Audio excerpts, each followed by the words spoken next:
एक बार फिर बौद्ध धर्म इस देश का धर्म बनेगा। इस बात को किसने कहा, कब कहा, कहाँ पर कहा, क्यों कहा? क्या पहले कभी बौद्ध धर्म इस देश का धर्म रहा है? इन सब प्रश्नों का उत्तर जानने के लिए इस वीडियो को अंत तक देखना जरूरी है। तभी प्रश्नों के उत्तर आपको मिल पाएंगे, आपकी शंकाओं का निराकरण हो पाएगा।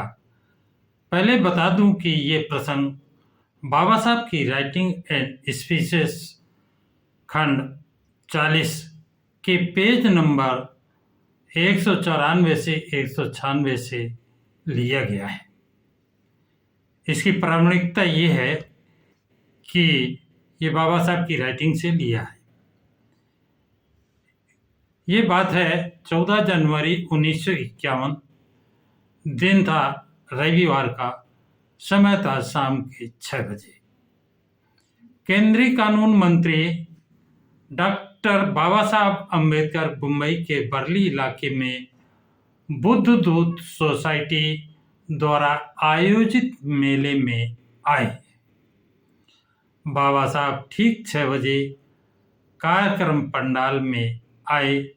उनके स्वागत में इतने जोर से जयघोष के नारे लगाए गए कि परिसर गूंज उठा। फूल मालाओं से उनका स्वागत किया गया।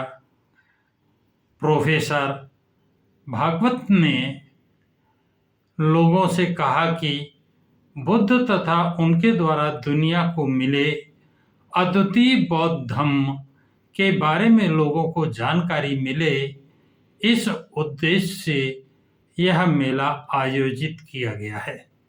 मेला का आयोजन बताया। बाबा साहब बुद्ध के बारे में एक किताब भी लिख रहे हैं। उन्होंने ये भी बताया कि बाबा साहब एक किताब भी लिख रहे हैं। किस बारे में? गौतम बुद्ध के बारे में, बौद्ध धर्म के बारे में। जब बाबा साहब 6:10 पर बोलने के लिए खड़े हुए तो वहाँ का माहौल बाबा साहब की जय जयकार से गूंज उठा। तालियों की गड़गड़ाहट से माहौल गूंज गया। बाबा साहब ने कहा, प्रिय बहनों और भाइयों, भाषण देने के लिए मैं उपस्थित नहीं हुआ हूँ। मुझे लगा था कि शायद मेला खत्म हुआ है, लेकिन कल मेरे मित्र प्रोफेसर भागवत मुझसे मिले और उन्होंने बताया कि मेला अभी कई दिनों तक चलने वाला है, लगातार चल रहा है।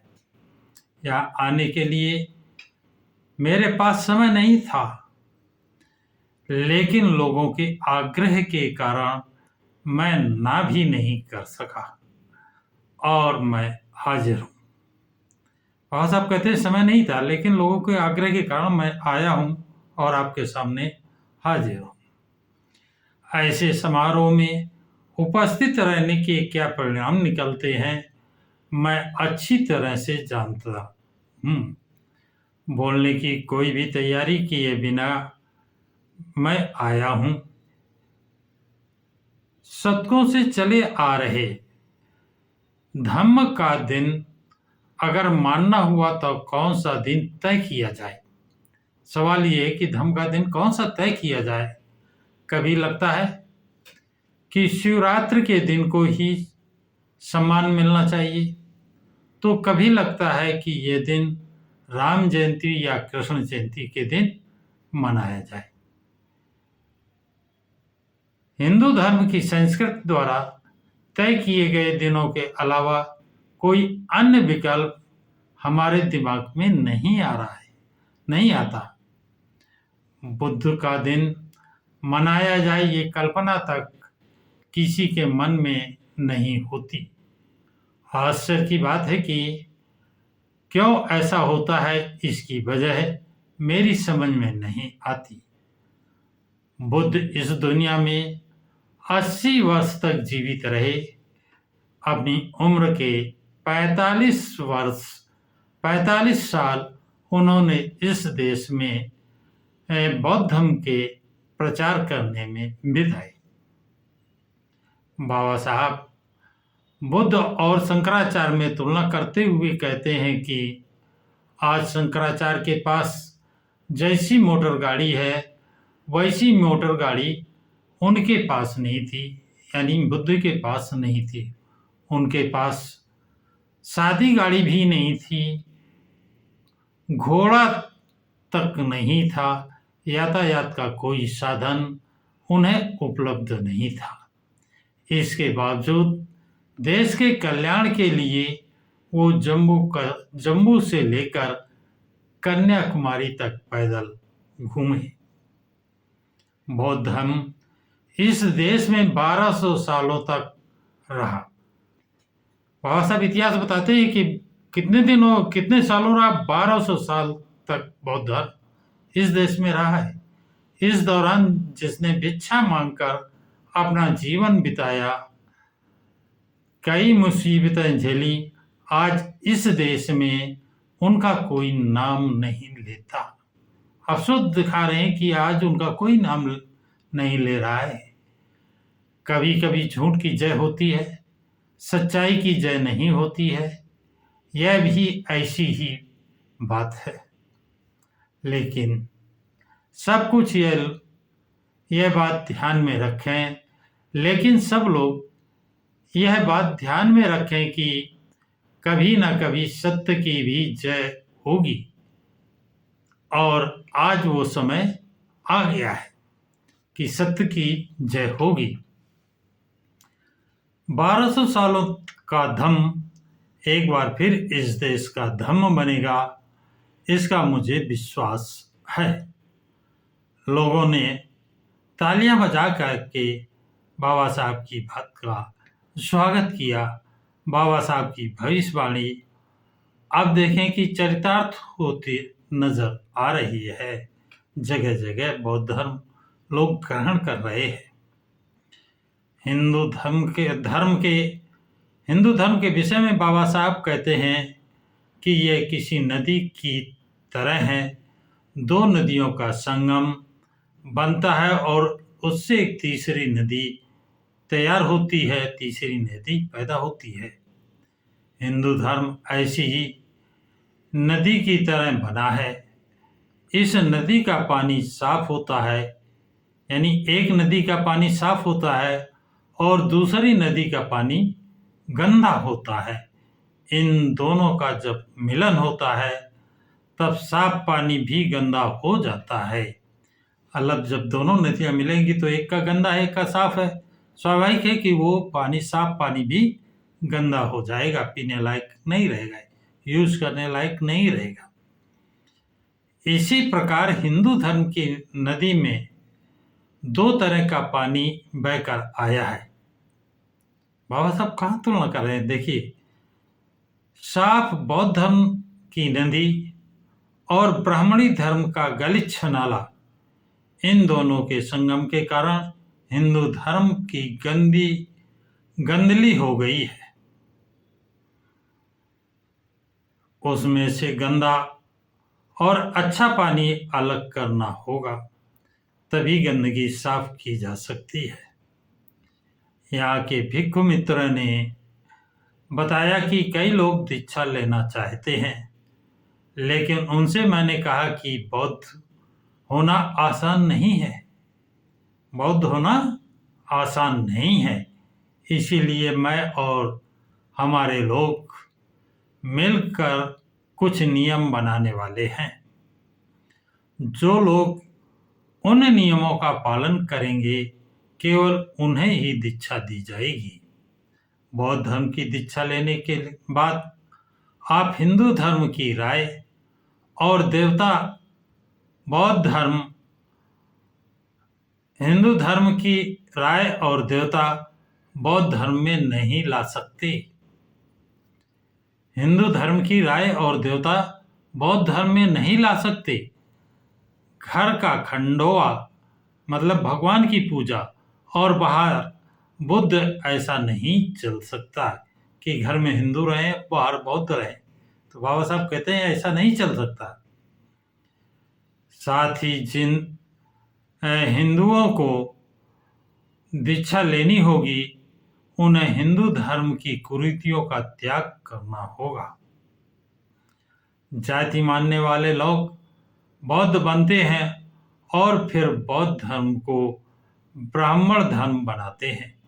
इस प्रकार बौद्ध धर्म को नष्ट करते हैं। बुरे रीति रिवाजों को लेकर आप बौद्ध धर्म में नहीं आ सकते। यानी बौद्ध बनना है तो बुरे रीति रिवाज को आपको पहले त्याग करना पड़ेगा, तभी आप बौद्ध बन सकते हैं। जिनके पास फुर्सत है वो यहाँ आए और पहले जाने कि बौद्ध धर्म क्या है। उसके बाद अगर ठीक लगे तो बौद्ध धर्म को स्वीकार करें। भानुमति का कुनवा बनाकर नहीं चलेगा। बौद्ध धर्म स्वीकारते हैं तो केवल उसी का पालन करें, बाकी सब छोड़ दें। इस समय धर्म में शिथिलता आई है। मैं कहता हूं कि धर्म की सबको आवश्यकता है। मेरे मतानुसार एक बात पक्की है, धर्म के बगैर जिंदा नहीं रह सकता। समाज को धम्म चाहिए और वो धम्म केवल बौद्ध धम्म ही होना चाहिए। दुनिया के उद्धार के लिए आवश्यक क्षमता, प्रेम, बंधु भाव आदि सब बातें बौद्ध धर्म में ही हैं। पिछले 20 सालों से मैंने धर्मों का अध्ययन किया और लगभग हर धर्म के बारे में अध्ययन किया। सभी धर्मों का गहन चिंतन मनन करने के बाद मुझे लगता है कि दुनिया में केवल बौद्ध धर्म को ही अपनाना चाहिए। दुनिया को केवल बौद्ध धर्म को ही अपनाना चाहिए। बाबा साहब जोर देकर कहते हैं। बाबा साहब कहते हैं कि सोचिए किसी समय यह देश सुसंस्कृत था, ऐसा कहा जाता है, तो फिर उस देश में 5 करोड़ अस्पृश्य कैसे पैदा हो गए? करीब 5 से 7 करोड़ के लिए उपजीविका कमाने के लिए चोरी चकारी करनी पड़े, ये कैसे हुआ? बाबा साहब प्रश्न करते हैं कि उस धन में 5 करोड़ अस्पृश्य पैदा हो गए, कैसे? करीब 5 से 7 करोड़ लोगों को जीविका कमाने के लिए चोरी चकारी करनी पड़े, ये सब कैसे होगा? कैसे हुआ? अस्पृश्यता अपनाने वाला एक कोई धर्म दुनिया में नहीं है। तत्कालीन और वर्तमान के नेताओं ने उसे समाप्त करने की कोशिश क्यों नहीं की? चोरी चकारी कर जीने वाली जाति जिसमें पैदा होती है, उसे संस्कृत को सुसंस्कृत कहा भी जा सकता है क्या? प्रश्न करते हैं बाबा। जिस धर्म में चोरी चकारी करने वाले पैदा हों, तो उस धर्म को सुसंस्कृत क्या कहा जा सकता है? ऐसी जनजातियों को सुधारने की लोगों ने कोशिश ही नहीं की। स्पष्ट है कोई न कोई कमी रही ही होगी। हिंदू धर्म में 5 करोड़ लोग अस्पृश्य और 5 से 10 करोड़ लोग चोरी चकारी करने वाले हैं, तो आखिर क्यों? इस धर्म में ही कोई कमी है, यही इसकी वजह है। बाबा साहब कहते हैं कि इस नए धर्म को आजमा कर देखें, इसका अध्ययन करें, ऐसे अध्ययन में शामिल हो। इस सुमंगल काम में शरीक होने के लिए मैं आपका अभिनंदन करता हूं। साथियों, जानकारी आप लोगों को कैसी लगी कमेंट्स बॉक्स में ज़रूर लिखें तथा इस वीडियो को लाइक शेयर सब्सक्राइब जरूर करें।